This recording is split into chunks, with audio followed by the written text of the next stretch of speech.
Bruce Springsteen, the man they call the boss. To millions, he's the voice of working-class America, the storyteller of dusty highways, broken dreams, and endless hope.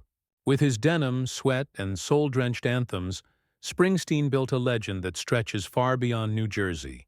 But while fans worship him as a rock messiah, not everyone in the music world is impressed.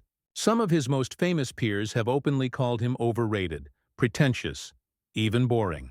Let's look at 5 legendary musicians who couldn't stand Bruce Springsteen. First up, Keith Richards of the Rolling Stones. Never one to mince words. You'd expect 2 rock icons to share mutual respect, right? Wrong.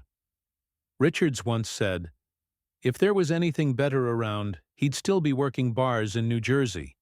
Ouch. He admitted he likes Bruce as a person but not the music. To Richards, Springsteen's songs are pretentious, too serious, and too self-important. Keith has always preferred swagger over sermons, and to him, Bruce's marathon concerts and emotional storytelling feel like trying too hard. Next, Randy Newman, the sharp-tongued songwriter famous for his biting wit.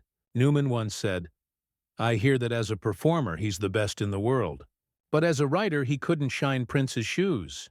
Brutal.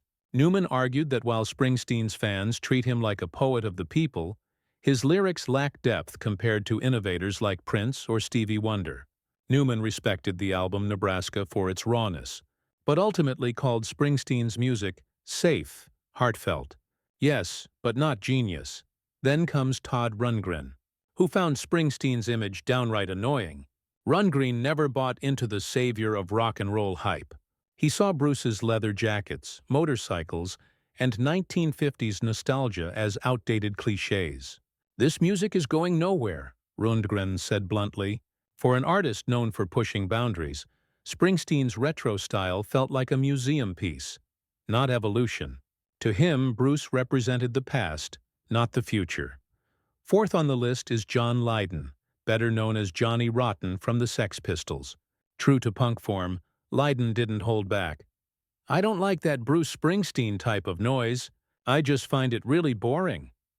For Lydon, Springsteen's grand tales of small-town struggles were exactly what punk was rebelling against.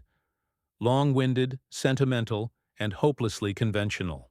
To him, Bruce wasn't the voice of the people. He was just another overhyped product of the system. Finally, there's Van Morrison, who took things personally. For years, people compared the two, saying Springsteen was inspired by Morrison's soulful storytelling. Van wasn't amused.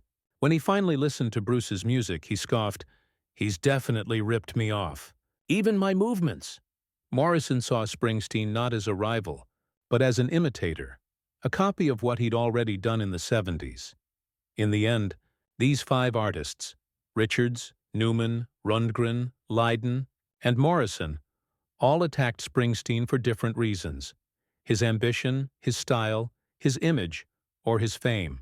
But maybe that's what happens when someone becomes larger than life. Bruce Springsteen has sold over 150 million records and inspired generations. Love him or hate him, the boss doesn't lose sleep over criticism, because legends rarely do.